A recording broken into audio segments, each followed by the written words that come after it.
Mastering phrasal verbs. Understanding, clear out. Hello, English language enthusiasts. Welcome back to our channel. Today, we have a special topic in store for you. We are going to unravel the mystery behind the phrasal verb, clear out.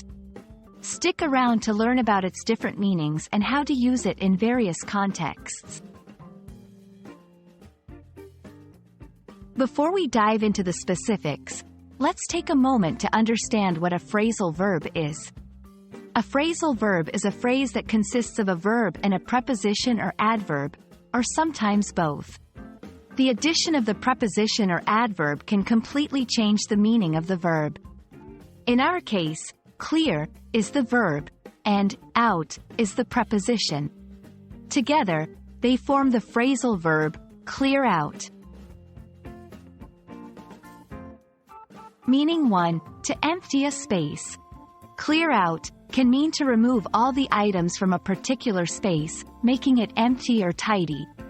For example, we need to clear out the garage this weekend. Please help me clear out the closet.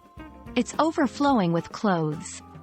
In these sentences, clear out refers to the action of emptying a space filled with items. Meaning 2. To leave a place quickly. Another meaning of clear out is to leave a place quickly. This could be due to an emergency, or simply because you want to leave in a hurry. For instance, when they heard the fire alarm, everyone cleared out of the building. It's getting late, we should clear out before the traffic gets heavy.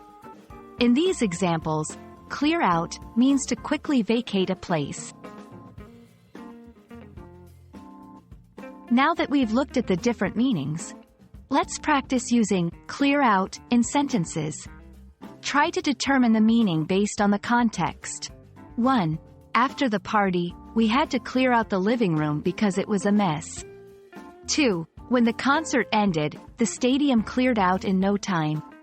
In the first sentence, clear out means to tidy up by removing items. In the second sentence, it means that people left the place quickly. And that's a wrap on clear out. We hope this video has clarified the different ways you can use this versatile phrasal verb. Remember, understanding the context is key to figuring out the meaning. Don't forget to practice, and soon you'll be using clear out like a pro. Thank you for watching, and we'll see you in the next video.